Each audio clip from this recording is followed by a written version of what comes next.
നമ്മൾ എപ്പോഴും വിശ്വസിക്കാൻ ഇഷ്ടപ്പെടുന്നത് ഈ ജീവിതം ഒരു സിനിമ പോലെയാണെന്നാണ്. അതെ, വളരെ ശരിയാണ്. അതായത് നല്ല ആളുകൾ എപ്പോഴും ഒരു വശത്ത്, പിന്നെ ചീത്തയാളുകൾ മറുവശത്ത്. ഇതില് ശരിയും തെറ്റും വളരെ വ്യക്തമാണല്ലോ. സത്യത്തിൽ അങ്ങനെയാണോ കാര്യങ്ങൾ നടക്കുന്നത്? അല്ല, അവിടെയാണ് പ്രശ്നം. യഥാർത്ഥ ജീവിതത്തിലേക്ക് ഇറങ്ങുമ്പോൾ നമ്മൾ ഈ മനുഷ്യരുടെ സ്വഭാവങ്ങളെ സൂക്ഷ്മമായി നിരീക്ഷിച്ചാൽ ഈ ബ്ലാക്ക് ആൻഡ് വൈറ്റ് കാഴ്ചപ്പാട് എപ്പോഴും ശരിയാകണമെന്നില്ല എന്ന് നമുക്ക് മനസ്സിലാകും. തീർച്ചയായും. യാഥാർത്ഥ്യം തികച്ചും വ്യത്യസ്തമാണ്. മനുഷ്യരെപ്പോഴും പൂർണ്ണമായ യുക്തിയോടെയോ അല്ലെങ്കിൽ തികഞ്ഞ ധാർമ്മികതയോടെയോ മാത്രം പ്രവർത്തിക്കുന്നവരല്ല. അവർക്ക് അവരുടേതായ കുറവുകളുണ്ടല്ലേ? അതെ, സ്വന്തം താൽപ്പര്യങ്ങൾ, ഭയങ്ങൾ, ആഗ്രഹങ്ങൾ ഒക്കെയാണ് മിക്കപ്പോഴും മനുഷ്യന്റെ തീരുമാനങ്ങളെ സ്വാധീനിക്കുന്നത്. അപ്പോ എല്ലാവരും എപ്പോഴും ന്യായമായി പെരുമാറുമെന്ന പ്രതീക്ഷയോടെ മാത്രം ലോകത്തെ നേരിടുന്നത് നമ്മളെ വളരെ ദുർബലരാക്കും. ഒരു പച്ചയായ യാഥാർത്ഥ്യത്തിലേക്കാണ് നമ്മൾ ഇന്നത്തെ ഈ ആഴത്തിലുള്ള ചർച്ചയിൽ കടക്കുന്നത്. കൃത്യം. മറ്റുള്ളവരുടെ തന്ത്രങ്ങളിൽ വീഴാതെ നമ്മുടെ വൈകാരികമായ ബലഹീനതകളെ മറികടന്ന് എങ്ങനെ ഈ ലോകത്ത് അതിജീവിക്കാം എന്നതാണ് ഇന്നത്തെ നമ്മുടെ വിഷയം. ഇത് കേൾക്കുന്ന നിങ്ങൾക്കും ഈ കാര്യങ്ങൾ ദൈനംദിന ജീവിതത്തിൽ വലിയ രീതിയിൽ ഉപകാരപ്പെടും. തീർച്ചയായും ഉപകാരപ്പെടും. ഇതിനായി നമ്മളിന്ന് പരിശോധിക്കുന്നത് നമ്മുടെ സ്രോതസ്സുകളിൽ നിന്നുള്ള 9 ഡാർക്ക് ഇന്റലിജൻസ് നിയമങ്ങളാണ്. അതായത് 9 ഡാർക്ക് ഇന്റലിജൻസ് ലോസ്. പക്ഷെ ഈ പേര് കേൾക്കുമ്പോൾ എന്തോ ഒരു വില്ലൻ പരിപാടി പോലെ തോന്നിയേക്കാം. വാക്ക് കേൾക്കുമ്പോൾ സ്വാഭാവികമായും അങ്ങനെ തോന്നും. ഒരു നെഗറ്റീവ് വൈബ് ഉണ്ടല്ലോ. പക്ഷേ ഇവിടെ മനസ്സിലാക്കേണ്ട ഏറ്റവും പ്രധാനപ്പെട്ട കാര്യം ഇതൊരിക്കലും മറ്റുള്ളവരെ ഉപദ്രവിക്കാനോ ചതിക്കാനോ ഉള്ള തന്ത്രങ്ങളല്ല എന്നതാണ്. അപ്പോ ഇതൊരു പ്രതിരോധമാണ്. അതെ, ഇതൊരു കവചമാണ്. ലോകത്തെയും മനുഷ്യപെരുമാറ്റങ്ങളെയും ഒരു യന്ത്രം പോലെ വളരെ നിഷ്പക്ഷമായി വിശകലനം ചെയ്യാനും അതിലൂടെ നമ്മളെ തന്നെ സംരക്ഷിക്കാനുമുള്ള പ്രായോഗികമായ മാർഗങ്ങളാണിവ. വികാരങ്ങൾ കടിമപ്പെടാതെ കാര്യങ്ങളെ അതിന്റെ യഥാർത്ഥ അവസ്ഥയിൽ കാണാൻ ഇത് നമ്മെ സഹായിക്കും. മനസ്സിലായി. അപ്പോൾ മറ്റുള്ളവരെ നേരിടുന്നതിന് മുൻപ് നമ്മൾ ആദ്യം സ്വന്തം മനസ്സിനെയാണല്ലോ പാകപ്പെടുത്തേണ്ടത്. അതിൽ ആദ്യത്തെ നിയമമായി ഈ സ്രോതസ്സുകൾ പറയുന്നത് തന്ത്രപരമായ ധാർമ്മികത അഥവാ ലോ ഓഫ് സ്ട്രാറ്റജിക് അമോറാലിറ്റി എന്നാണ്. അതെ, വളരെ പ്രധാനപ്പെട്ട ഒന്നാണത്. ശരി തെറ്റുകളുടെ ലെൻസിലൂടെ മാത്രം കാര്യങ്ങളെ കാണുന്നത് നിർത്തുക എന്നതാണ് ഇതിന്റെ കാതൽ എന്നെനിക്ക് തോന്നുന്നു. ഞാൻ പറഞ്ഞത് ശരിയല്ലേ? 100% ശരിയാണ്. നമ്മൾ അഭിമുഖീകരിക്കുന്ന കാര്യങ്ങളെ അത് ശരിയാണോ തെറ്റാണോ എന്ന് ചിന്തിക്കുന്നതിനു പകരം അത് ഫലപ്രദമാണോ അല്ലയോ എന്ന് ചിന്തിക്കാൻ തുടങ്ങണം. അതായത് ഒരു ഉദാഹരണം പറയുകയാണെങ്കിൽ, ഇപ്പോ ഓഫീസിൽ നിങ്ങളുടെ ഒരു സഹപ്രവർത്തകൻ നിങ്ങളുടെ ഒരു മികച്ച ഐഡിയ സ്വന്തം പേരിലാക്കി മാനേജറോട് പറഞ്ഞു എന്ന് കരുതുക. അത് ഭയങ്കര ദേഷ്യം വരുന്ന കാര്യമാണ്. അതെ, സ്വാഭാവികമായും നമ്മൾ വികാരാധീനനാകും, ദേഷ്യപ്പെടും, അവരോട് വഴക്കിടും, നമ്മളോടവർ ചെയ്തത് വലിയ തെറ്റാണെന്ന് നമ്മൾ വിലപിക്കും. എന്നാൽ ഈ നിയമം പറയുന്നത് ആ വൈകാരിക പ്രതികരണത്തെ പൂർണ്ണമായും മാറ്റി നിർത്താനാണ്. അതായത് പെട്ടെന്ന് പ്രതികരിക്കുന്നതിന് പകരം ഒരു ചെസ്സ് കളി പോലെ ഇതിനെ കാണാൻ ശ്രമിക്കണോ അല്ലേ? കൃത്യമായി പറഞ്ഞാൽ അങ്ങനെ തന്നെ. ചെസ്സിൽ എതിരാളി വന്ന് നമ്മുടെ ഒരു പ്രധാനപ്പെട്ട കരുവിനെ വെട്ടുമ്പോൾ നമ്മൾ അവരോട് ദേഷ്യപ്പെടുകയോ അവർ ചെയ്തത് ക്രൂരതയാണെന്ന് പറയുകയോ ചെയ്യാറില്ലല്ലോ. ഇല്ല, നമ്മൾ അടുത്ത നീക്കം എന്താണെന്നാണ് ചിന്തിക്കുക. അതെ, അവരുടെ ആ നീക്കം എന്തായിരുന്നു എന്ന് മനസ്സിലാക്കി നമ്മളെ എങ്ങനെ പ്രതിരോധിക്കാം, അല്ലെങ്കിൽ അടുത്ത തന്ത്രം എന്തായിരിക്കണമെന്ന് മെനയുകയാണ് നമ്മൾ ചെയ്യുന്നത്. ജീവിതവും അതുപോലെ ആകണം എന്നാണ് ഈ നിയമം സൂചിപ്പിക്കുന്നത്. നിങ്ങളുടെ ബുദ്ധിയെ മറയ്ക്കാൻ വികാരങ്ങളെ അനുവദിക്കാതിരിക്കുന്നതാണ് നിങ്ങളുടെ ഏറ്റവും വലിയ ആയുധം. അങ്ങനെ. അപ്പോൾ വികാരങ്ങളെ മാറ്റി നിർത്തി തന്ത്രത്തിന് മുൻഗണന നൽകുന്നത് നമ്മളെ കൂടുതൽ കാര്യക്ഷമമാക്കും. തീർച്ചയായും. ഈ വൈകാരിക നിയന്ത്രണം തന്നെയാണ് ഇതിലെ അടുത്ത നിയമമായ ഫലത്തോടുള്ള അനാസക്തി അഥവാ ലോ ഓഫ് ഔട്ട്കം ഇൻഡിപെൻഡൻസിലും പ്രതിഫലിക്കുന്നത്. അതായത് നമ്മൾ പലപ്പോഴും ഒരു ജോലിക്കോ ഒരു വ്യക്തിയുമായുള്ള ബന്ധത്തിനോ അല്ലെങ്കിൽ ഒരു പ്രൊജക്റ്റിനോ വേണ്ടി അമിതമായി ആഗ്രഹിക്കാറുണ്ട്. അതെ, എനിക്കിത് കിട്ടിയേ തീരൂ എന്നൊരു വാശി. ഈ വാശി നമ്മളെ ദുർബലരാക്കുമെന്നാണ് സ്രോതസ്സുകൾ ചൂണ്ടിക്കാണിക്കുന്നത്. അതെന്തുകൊണ്ടാണ് അങ്ങനെ സംഭവിക്കുന്നത്? കാരണം എനിക്കിത് കിട്ടിയേ തീരൂ എന്ന് നിങ്ങൾ ചിന്തിക്കുമ്പോൾ അവിടെ ഭയം ജനിക്കുകയാണ്. അത് നഷ്ടപ്പെടുമോ എന്ന ഭയം. ഭയം മറ്റുള്ളവർക്ക് മനസ്സിലാകുമോ? തീർച്ചയായും. ആ ഭയമാണ് മനുഷ്യന്റെ ഏറ്റവും വലിയ ബലഹീനത. ഒരു സാലറി നെഗോസിയേഷൻ ആലോചിച്ചു നോക്കൂ. നിങ്ങൾക്ക് ആ ജോലി അത്യാവശ്യമാണെന്നും എന്ത് സംഭവിച്ചാലും ആ ജോലി വേണമെന്നും ഇന്റർവ്യൂ ചെയ്യുന്ന ആൾക്ക് മനസ്സിലായാൽ എന്ത് സംഭവിക്കും? അവർക്ക് നമ്മളെ എളുപ്പത്തിൽ ചൂഷണം ചെയ്യാൻ കഴിയും. അവർ ഓഫർ ചെയ്യുന്ന കുറഞ്ഞ ശമ്പളത്തിന് നമ്മൾ തയ്യാറാകുമെന്ന് അവർക്കറിയാമല്ലോ. അതാണ് പോയിന്റ്. നിങ്ങളുടെ ആ അമിതമായ ആഗ്രഹവും നിരാശയുമാണ് അവർക്ക് നിങ്ങളെ ചൂഷണം ചെയ്യാനുള്ള വലിയൊരു അവസരമായി മാറുന്നത്. അതായത് ഇത് ലഭിച്ചില്ലെങ്കിലും എനിക്ക് കുഴപ്പമില്ല എന്നൊരു മാനസികാവസ്ഥ നമ്മൾ ഉണ്ടാക്കിയെടുക്കണം. അതൊരു വലിയ കവചമായി മാറുന്നു, അല്ലേ? അതെ. നഷ്ടപ്പെടുമെന്ന ഭയം എപ്പോഴാണോ ഇല്ലാതാകുന്നത്, അപ്പോൾ നമ്മുടെ മേൽ മറ്റുള്ളവർക്കുള്ള നിയന്ത്രണം നഷ്ടപ്പെടുന്നു. അപ്പോൾ എന്ത് സംഭവിച്ചാലും എനിക്ക് പിന്തിരിഞ്ഞു നടക്കാനുള്ള സ്വാതന്ത്ര്യമുണ്ട് എന്ന് നമ്മൾ തിരിച്ചറിയുകയാണ്. കൃത്യം. ആരും നിങ്ങളെ ഭീഷണിപ്പെടുത്തി ഒരു കാര്യവും ചെയ്യിക്കില്ല. നിങ്ങൾക്കെപ്പോഴും വേണ്ടെന്ന് വയ്ക്കാനുള്ളൊരു വാക്കവേ ഫ്രീഡം ഉണ്ട് എന്ന തോന്നൽ നിങ്ങളുടെ ആത്മവിശ്വാസം വർദ്ധിപ്പിക്കും. അപ്പോൾ ആളുകൾ ഈ സ്വതന്ത്രമായ നിലപാടിനെ കൂടുതൽ ബഹുമാനിക്കുകയും ചെയ്യുമല്ലോ. നമ്മളൊരു കാര്യത്തിനെ കെഞ്ചി നിൽക്കുമ്പോൾ ആളുകൾ നമ്മളെ വില കുറഞ്ഞതായി കാണും. അതെ, അത് മനുഷ്യന്റെ ഒരു അടിസ്ഥാന സ്വഭാവമാണ്. എന്നാൽ ഈ സ്വന്തം വികാരങ്ങളെ നിയന്ത്രിക്കുന്നതിനെക്കുറിച്ച് പറയുമ്പോൾ ഇതിലെ മൂന്നാമത്തെ നിയമമായ നിഴലിനെ തിരിച്ചറിയുക അഥവാ ലോ ഓഫ് ദ ഷാഡോ, അതിലെനിക്കൊരു ചെറിയ ആശയക്കുഴപ്പമുണ്ടാക്കുന്നു. എന്താണ് ആ സംശയം? നമ്മുടെ ഉള്ളിലെ ദേഷ്യം, ക്രൂരത, സ്വാർത്ഥത തുടങ്ങിയ വികാരങ്ങളെ പൂർണ്ണമായും അടിച്ചമർത്തരുത് എന്നാണിതിൽ പറയുന്നത്. പക്ഷെ നമ്മുടെ ഉള്ളിലെ ഈ ഇരുണ്ട വശങ്ങളെ നമ്മൾ അംഗീകരിക്കുന്നത് നമ്മളെ മോശക്കാരാക്കില്ലേ? പലരും അങ്ങനെ ചിന്തിക്കാറുണ്ട്. അതൊരു സ്വാഭാവികമായ ചിന്തയാണ്. പക്ഷേ മനഃശാസ്ത്രപരമായി നോക്കുമ്പോൾ കാൾ യുങ് ഒക്കെ പറയുന്നതുപോലെ സ്വന്തം ഉള്ളിലെ ഈ ഇരുട്ടിനെ അഥവാ ഷാഡോയെ പൂർണ്ണമായും അടിച്ചമർത്തുന്നത് വലിയ അപകടമാണ്. അതെന്തുകൊണ്ടാണ് അപകടമാവുന്നത്? കാരണം അത് നിങ്ങൾ പോലും അറിയാതെ എവിടെയെങ്കിലും വെച്ച് അനിയന്ത്രിതമായി പുറത്തുവരും. പിന്നെ നിങ്ങൾ ഒന്നിനും കഴിവില്ലാത്തതുകൊണ്ടോ ഭയമുള്ളതുകൊണ്ടോ ഒരാളെ ഉപദ്രവിക്കാതിരിക്കുന്നതിനെ നന്മ എന്ന് വിളിക്കാൻ കഴിയില്ല. ഓ, അതായത് കഴിവുകേടിനെ നന്മ എന്ന് വിളിക്കരുത്. അതെ.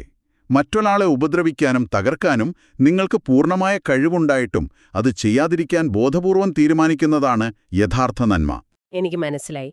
അപ്പോൾ പ്രതികരിക്കാൻ കഴിവില്ലാത്തതല്ല നന്മ, മറിച്ച് നമ്മുടെ തെരഞ്ഞെടുപ്പാണ് നന്മ. നമ്മുടെ ഉള്ളിൽ ദേഷ്യപ്പെടാനും പ്രതികരിക്കാനുമുള്ള കഴിവുണ്ട്, പക്ഷെ നമ്മളത് നിയന്ത്രിച്ചു വെക്കുന്നു. അതെ, നമ്മുടെ ആയുധങ്ങൾ മൂർച്ചയുള്ളതാണ്.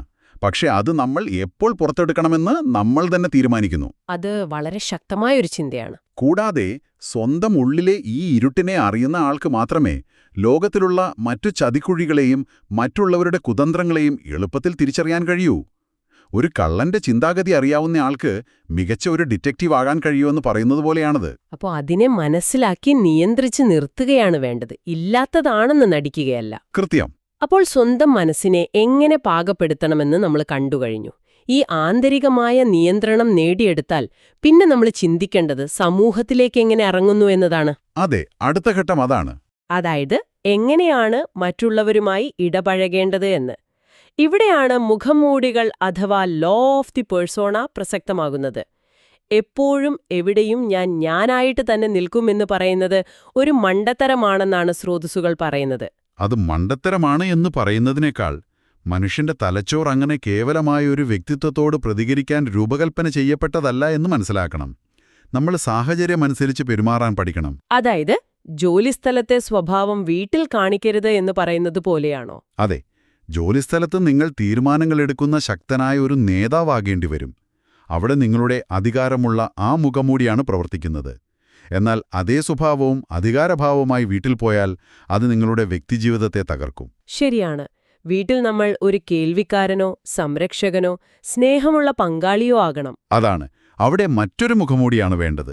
ഇത് കേൾക്കുമ്പോൾ എനിക്ക് വെള്ളത്തിന്റെ സ്വഭാവം പോലെയാണ് തോന്നുന്നത്. വെള്ളത്തിന് സ്വന്തമായൊരു ആകൃതിയുമില്ല. പക്ഷെ അത് ഇരിക്കുന്ന പാത്രത്തിന്റെ ആകൃതി അത് കൃത്യമായി സ്വീകരിക്കും. സാഹചര്യത്തിനനുസരിച്ച് നമ്മൾ മാറണം. വളരെ നല്ലൊരു ഉദാഹരണമാണത്. പക്ഷെ ഇത് കേൾക്കുമ്പോൾ ചിലർ വിചാരിച്ചേക്കാം നമ്മൾ വ്യാജമായി പെരുമാറുകയാണെന്ന്. നമ്മുടെ യഥാർത്ഥ സ്വഭാവം മറച്ചുവെക്കുന്നത് വലിയ മാനസിക സമ്മർദ്ദമുണ്ടാക്കില്ലേ? ഇല്ല, അതൊരിക്കലും കാപട്യമല്ല. ഈ മുഖംമൂടികൾ ഒരു കള്ളമല്ല, മറിച്ച് നിങ്ങളുടെ യഥാർത്ഥ വ്യക്തിത്വത്തെ സംരക്ഷിക്കുന്ന ഒരു കവചമാണ്.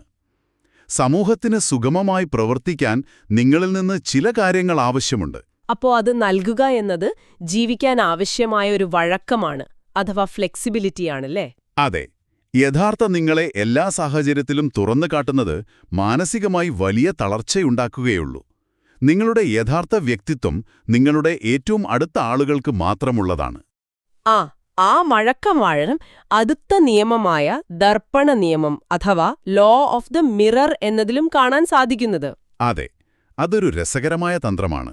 നമ്മൾ പലപ്പോഴും പുതിയ ആളുകളെ കാണുമ്പോൾ നമ്മളെ തന്നെ വലിയ ആളായി കാണിക്കാനും അവരെ ഇംപ്രസ് ചെയ്യാനും ശ്രമിക്കാറുണ്ട്. നമ്മുടെ നേട്ടങ്ങളും കഴിവുകളും നമ്മൾ വിളിച്ചു പറയും. അത് മിക്ക ആളുകളും ചെയ്യുന്ന ഒരു അബദ്ധമാണ്. എന്നാൽ അതിനേക്കാൾ വളരെ എളുപ്പമുള്ളൊരു വഴിയാണിത് മുന്നോട്ട് വയ്ക്കുന്നത്. മറ്റുള്ളവരെ ഇംപ്രസ് ചെയ്യാൻ ശ്രമിക്കുന്നതിന് പകരം അവരുടെ വികാരങ്ങളെയും പെരുമാറ്റങ്ങളെയും അവർക്ക് തന്നെ പ്രതിഫലിപ്പിച്ചു നൽകുക, അതായത് അവരെ മിറർ ചെയ്യുക. വളരെ ശരിയാണ്. മനുഷ്യർക്ക് ഏറ്റവും ഇഷ്ടമുള്ള കാര്യം എന്താണെന്നറിയാമോ? അവരെ മനസ്സിലാക്കുന്ന, അവരെപ്പോലെ ചിന്തിക്കുന്ന ആളുകളോടൊപ്പം സമയം ചെലവഴിക്കാനാണ്. അതെ, നമ്മളെപ്പോലെയുള്ളവരെ നമുക്ക് പെട്ടെന്ന് ഇഷ്ടമാകും. അവർ വലിയ ആവേശത്തിലാണെങ്കിൽ നിങ്ങൾ ആ ആവേശം പങ്കിടുക. അവർക്ക് എന്തെങ്കിലും ബുദ്ധിമുട്ടുണ്ടെങ്കിൽ നിങ്ങൾ അവരുടെ അവസ്ഥയോട് ചേർന്ന് നിൽക്കുക. നിങ്ങളും അവരെപ്പോലെ തന്നെയാണെന്ന് തോന്നുമ്പോൾ അവരുടെ പ്രതിരോധം വളരെ വേഗം ഇല്ലാതാകും. അതായത് നമ്മൾ നമ്മുടെ കഥകൾ പറഞ്ഞ് അവരെ ബോരടിപ്പിക്കുന്നതിന് പകരം അവരുടെ തന്നെ വികാരങ്ങളുടെ ഒരു കണ്ണാടിയായി മാറുമ്പോൾ അവർ നമ്മളോട് മാനസികമായി അടുക്കുന്നു. കൃത്യം. അങ്ങനെ വരുമ്പോൾ അവരുടെ ബലഹീനതകളും ചിന്താഗതികളും നമുക്ക് എളുപ്പത്തിൽ പഠിക്കാൻ സാധിക്കും. നമ്മൾ അവരോടുള്ള അടുപ്പം സൃഷ്ടിക്കുന്നത് വഴി അവർ നമ്മളെ വിശ്വസിക്കാൻ തുടങ്ങും. അതെ, ഇതേപോലെ മറ്റുള്ളവരെ നിരീക്ഷിക്കാനും പഠിക്കാനും ഇതിലും മികച്ച മറ്റൊരു തന്ത്രം കൂടിയുണ്ട്. അതാണ് നിശബ്ദതയുടെ ശക്തി അഥവാ ലോ ഓഫ് സെലക്റ്റീവ് സൈലൻസ്. സംസാരം കുറയ്ക്കുന്നതിലൂടെ ആളുകളുടെ രഹസ്യങ്ങൾ അറിയാൻ കഴിയും എന്നാണ് ഇതിൽ പറയുന്നത്. അതെ, നിശബ്ദത പലപ്പോഴും വാക്കുകളേക്കാൾ ശക്തമാണ്. പക്ഷേ ഇത് പ്രായോഗികമാക്കുന്നതിലൊരു പ്രശ്നമുണ്ട്. നമ്മൾ ഒരാളോട് സംസാരിച്ചുകൊണ്ടിരിക്കുമ്പോൾ പെട്ടെന്ന് മിണ്ടാതിരുന്നാൽ അവിടെ വല്ലാത്തൊരു അസ്വസ്ഥത അഥവാ ഒരു ഓക്വേർഡ്നെസ് ഉണ്ടാകില്ലേ? അതെ, ഉണ്ടാകും. അത് സംഭാഷണത്തെ നെഗറ്റീവായി ബാധിക്കില്ലേ? ആളുകൾ നമ്മളെ വിചിത്രമായി പെരുമാറുന്നൊരാളായി കാണാൻ സാധ്യതയുണ്ടല്ലോ. അവിടെയാണ് തന്ത്രമിരിക്കുന്നത്. ആ അസ്വസ്ഥതയെ തന്നെയാണ് നമ്മളിവിടെ ആയുധമാക്കുന്നത്. മനുഷ്യർക്ക് സംഭാഷണങ്ങൾക്കിടയിലെ ആ ശൂന്യതയെ ഭയമാണ്. നിങ്ങൾ ബോധപൂർവം നിശബ്ദരാകുമ്പോൾ ഉണ്ടാകുന്ന ആ അസ്വസ്ഥത നികത്താൻ മറ്റേയാൾ ഒരുപാട് കഷ്ടപ്പെടും. ഓ, അങ്ങനെ. അതായത് ആ ഗ്യാപ്പ് ഫില്ല് ചെയ്യാൻ അവർ ശ്രമിക്കും. അതെ, അവർ ആ വിടവ് നികത്താനായി കൂടുതൽ കാര്യങ്ങൾ സംസാരിക്കാൻ തുടങ്ങും. അവരുടെ തലച്ചോർ ആ നിശബ്ദതയെ ഒരു ഭീഷണിയായാണ് കാണുന്നത്. അതില്ലാതാക്കാൻ അവർ വാചാലരാകും. ആ തത്രപ്പാടിൽ അവർക്ക് നിയന്ത്രണം നഷ്ടപ്പെടുകയും അവർ പറയാൻ ഉദ്ദേശിക്കാത്ത രഹസ്യങ്ങളോ അല്ലെങ്കിൽ അവരുടെ യഥാർത്ഥ പ്ലാനുകളോ ഒക്കെ അറിയാതെ പുറത്തുവിടുകയും ചെയ്യും. ഇതൊരു വല വിരിക്കുന്നത് പോലെയാണല്ലേ? കൃത്യം. നമ്മൾ വെറുമൊരു കേൾവിക്കാരനായി മാറുമ്പോൾ മറ്റുള്ളവർ അവരെ തന്നെ വെളിപ്പെടുത്തും. അതായത് നമ്മൾ എത്രത്തോളം കുറച്ച് സംസാരിക്കുന്നുവോ മറ്റുള്ളവർ അത്രത്തോളം കൂടുതൽ സംസാരിക്കും. വിവരങ്ങൾ ശേഖരിക്കാനുള്ള ഏറ്റവും മികച്ച വഴിയാണിത്. തീർച്ചയായും. അപ്പോൾ നമ്മൾ സ്വന്തം മനസ്സിനെ എങ്ങനെ നിയന്ത്രിക്കാമെന്നും മറ്റുള്ളവരെ എങ്ങനെ നിരീക്ഷിക്കാമെന്നും അവരുമായി എങ്ങനെ ഇടപെടാമെന്നും കണ്ടു. എന്നാൽ ലോകത്തുള്ള എല്ലാവരും നമ്മളോട് സ്നേഹമുള്ളവരോ സത്യസന്ധരോ ആയിരിക്കില്ലല്ലോ. ഒരിക്കലുമല്ല. അവിടെയാണ് പ്രതിരോധം ആവശ്യമായി വരുന്നത്. അതുകൊണ്ട് മറ്റുള്ളവരിൽ നിന്നും വരുന്ന ചതിക്കുഴികളിൽ വീഴാതെ നമ്മളെ തന്നെ എങ്ങനെ സംരക്ഷിക്കാം എന്നതിലേക്കാണ് ഇനി ഈ നിയമങ്ങൾ വിരൽ ചൂണ്ടുന്നത്. ഇതിലെ വളരെ രസകരമായ ഒരു നിയമമാണ് നിയന്ത്രിക്കപ്പെട്ട ദുർബലത അഥവാ ലോ ഓഫ് കൺട്രോൾഡ് വൾണറബിലിറ്റി. ഇതിൽ പലർക്കും സംശയങ്ങൾ വരാറുണ്ട്. എനിക്കും ഒരു ചെറിയ വിയോജിപ്പുണ്ട്. ജോലിസ്ഥലത്തൊക്കെ നമ്മുടെ ബലഹീനതകൾ മറ്റുള്ളവരെ കാണിക്കുന്നത് നമ്മളെ കഴിവുകെട്ടവരായി ചിത്രീകരിക്കാൻ കാരണമാവില്ലേ? അതുകൊണ്ടാണ് ഇതിനെ നിയന്ത്രിതമായ ദുർബലത എന്ന് വിളിക്കുന്നത്. നിങ്ങളുടെ പ്രൊഫഷണലായ കഴിവുകളെ ചോദ്യം ചെയ്യുന്ന കാര്യങ്ങളല്ല നിങ്ങൾ കാണിക്കേണ്ടത്. അപ്പം നമ്മൾ എന്ത് തരം ബലഹീനതകളാണ് കാണിക്കേണ്ടത്? നിങ്ങൾ എപ്പോഴും തികഞ്ഞവനാണെന്നും ഒരിക്കലും തെറ്റുകൾ പറ്റാത്ത ആളാണെന്ന് കാണിക്കുന്നത് മറ്റുള്ളവരിൽ സ്വാഭാവികമായും അസൂയയും ഭയവും വളർത്തും. ആളുകൾക്ക് അങ്ങനെയുള്ളവരെ ഇഷ്ടപ്പെടാൻ ബുദ്ധിമുട്ടാണ്. നിങ്ങളുടെ സ്ഥാനത്തെയോ ജോലിയെയോ ബാധിക്കാത്ത വളരെ നിസ്സാരമായ ചില ബലഹീനതകൾ ബോധപൂർവം മറ്റുള്ളവർക്ക് കാണിച്ചു കൊടുക്കുക എന്നതാണ് തന്ത്രം. ഉദാഹരണത്തിന്, എനിക്ക് ചിലപ്പോഴൊക്കെ ആളുകളുടെ പേരുകൾ ഓർമ്മിക്കാൻ ബുദ്ധിമുട്ടാണ്, അല്ലെങ്കിൽ ഞാൻ പുതിയ ചില സോഫ്റ്റ്വെയറുകൾ പഠിക്കാൻ അല്പം പാടുപെടുന്നുണ്ട് എന്നൊക്കെ പറയുന്നത് പോലെയാണോ? അതെ, അതുതന്നെ. ഇത് കേൾക്കുമ്പോൾ മറ്റുള്ളവർക്ക് നമ്മളും ഒരു സാധാരണ മനുഷ്യനാണെന്ന് തോന്നും. അപ്പൊ തികഞ്ഞവരോട് തോന്നുന്ന ഒരു അകൽച്ച മാറി പെട്ടെന്നൊരു വിശ്വാസവും സഹാനുഭൂതിയും തോന്നും, അല്ലേ? കൃത്യം. മനഃശാസ്ത്രത്തിൽ ഇതിനെ സമാനമായ ചില എഫക്റ്റുകളിലൂടെ വിശദീകരിക്കാറുണ്ട്. ചെറിയ കുറവുകൾ മനുഷ്യത്വത്തിന്റെ ലക്ഷണമായാണ് ആളുകൾ കാണുന്നത്. മറ്റുള്ളവർ നിങ്ങളെ ഒരു ഭീഷണിയായി കാണാതിരിക്കാനും അവരുടെ ജാഗ്രത കുറയാനും ഈ തന്ത്രം വളരെ ഫലപ്രദമാണ്. എന്നാൽ എല്ലാവരെയും അങ്ങനെ കണ്ണടച്ച് വിശ്വസിക്കാനും പാടില്ലെന്ന് കൂടി നമ്മൾ ഓർക്കണം. അതാണ് അടുത്ത നിയമമായ ആവശ്യമായ സംശയം അഥവാ ലോ ഓഫ് നെസസറി സസ്പിഷൻ പറയുന്നത്. അതെ, മനുഷ്യർ എപ്പോഴും സ്വന്തം താൽപ്പര്യങ്ങൾക്കാണ് മുൻഗണന നൽകുന്നത് എന്ന് നമ്മൾ ഓർക്കണം. എനിക്ക് തോന്നുന്നത് അന്ധമായ വിശ്വാസം എന്നത് പലപ്പോഴും നമ്മുടെ ഒരു മടിയുടെ ലക്ഷണമാണ് എന്നാണ്. കാര്യങ്ങൾ ആഴത്തിൽ അന്വേഷിക്കാൻ വയ്യാത്തതുകൊണ്ട് നമ്മൾ മറ്റുള്ളവരെ അങ്ങ് വിശ്വസിക്കുന്നു. വളരെ കൃത്യമായ നിരീക്ഷണമാണത്. അതുകൊണ്ട് വലിയ ഉത്തരവാദിത്തങ്ങൾ ഏൽപ്പിക്കുന്നതിന് മുൻപ് ആളുകളെ തീർച്ചയായും പരിശോധിക്കണം. അവരുടെ വാക്കുകളേക്കാൾ അവരുടെ പ്രവൃത്തികളാണ് നമ്മൾ വിശ്വസിക്കേണ്ടത്.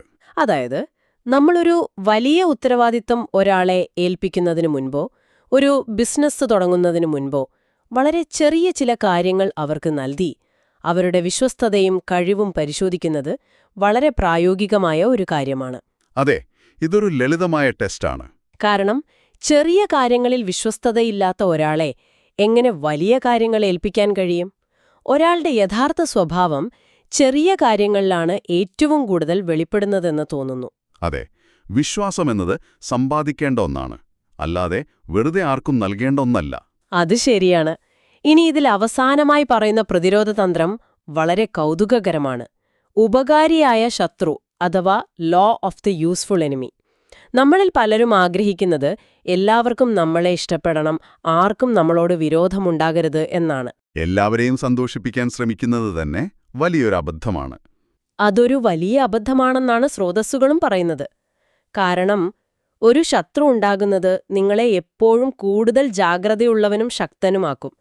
നമ്മൾ അലസരാകാതെ മുന്നോട്ടു പോകാൻ ഇത് സഹായിക്കും. തീർച്ചയായും.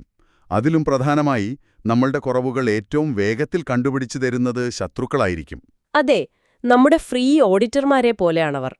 സുഹൃത്തുക്കൾ പലപ്പോഴും സ്നേഹം കൊണ്ടോ അല്ലെങ്കിൽ നമ്മളെ സങ്കടപ്പെടുത്തേണ്ട എന്ന് കരുതിയോ നമ്മുടെ തെറ്റുകൾ ചൂണ്ടിക്കാണിച്ചില്ല എന്ന് വരും. അതുമാത്രമല്ല, നമ്മളൊരു ഗ്രൂപ്പിനെ നയിക്കുകയാണെങ്കിൽ ആ ഗ്രൂപ്പിലെ ആളുകളെ എളുപ്പത്തിൽ ഒന്നിപ്പിക്കാൻ സ്നേഹത്തെക്കാൾ വേഗത്തിൽ സാധിക്കുന്നത് ഒരു പൊതുശത്രു വരുമ്പോഴാണ്. ആണോ? അതൊരു പുതിയ അറിവാണല്ലോ. അതെ, ചയപ്രം നോക്കിയാൽ അത് മനസ്സിലാകും. കോർപ്പറേറ്റ് ലോകത്തായാലും ഈ നമ്മളും അവരും എന്ന ചിന്ത ആളുകളെ വേഗത്തിൽ ഒന്നിപ്പിക്കുന്നു. അതുകൊണ്ട് ഒരു ശത്രു എന്നത് എപ്പോഴും ഒരു ബാധ്യതയല്ല, അത് ശരിയായ രീതിയിൽ ഉപയോഗിച്ചാൽ വലിയൊരു ആയുധമാണ്. അപ്പോൾ നമ്മൾ ഈ 9 നിയമങ്ങളെക്കുറിച്ചും വളരെ വിശദമായി തന്നെ സംസാരിച്ചു. യാഥാർത്ഥ്യത്തെ അതിന്റെ ഏറ്റവും പച്ചയായ അവസ്ഥയിൽ ഉൾക്കൊള്ളുക എന്നതാണ് ഈ നിയമങ്ങൾ നമ്മെ പഠിപ്പിക്കുന്നത്. നിങ്ങൾ ഈ ലോകത്തെ ഒരു സിനിമയിലെ പോലെ നല്ലതും ചീത്തയുമായി മാത്രം കാണാൻ ശ്രമിക്കുമ്പോഴാണ് നിങ്ങൾക്ക് നിരന്തരം നിരാശപ്പെടേണ്ട വരുന്നത്. ഇത് കേൾക്കുന്ന നിങ്ങളോട് ഞങ്ങൾക്കൊരു ചെറിയ വെല്ലുവിളി നൽകാനുണ്ട്. ഈ നിയമങ്ങളിൽ എല്ലാം കൂടി ഒറ്റയടിക്ക് പരീക്ഷിക്കാൻ നിൽക്കരുത്. അതെ, അത് ബുദ്ധിമുട്ടായിരിക്കും. നാളത്തെ നിങ്ങളുടെ ഓഫീസ് മീറ്റിംഗിലോ അല്ലെങ്കിൽ സുഹൃത്തുക്കളോടുള്ള ഒരു സംഭാഷണത്തിലോ ആ നിശബ്ദതയുടെ ശക്തിയൊന്ന് പരീക്ഷിച്ചു നോക്കൂ. അവര് സംസാരിക്കുമ്പോൾ ഇടയ്ക്ക് ബോധപൂർവ്വം മിണ്ടാതിരുന്നു നോക്കൂ. അത് പരീക്ഷിക്കാൻ നല്ലൊരു കാര്യമാണ്. ആ ശൂന്യത നികത്താൻ അവർ എങ്ങനെയാണ് തത്രപ്പെടുന്നതെന്നും എന്തൊക്കെയാണ് അവർ വെളിപ്പെടുത്തുന്നതെന്നും നിങ്ങൾക്ക് നേരിട്ട് കാണാം. അപ്പോ മറ്റൊരു കൗതുകകരമായ വിഷയവുമായി അടുത്ത എപ്പിസോഡിൽ നമുക്ക് വീണ്ടും കാണാം. Good bye. നന്ദി, ശുഭദിനം.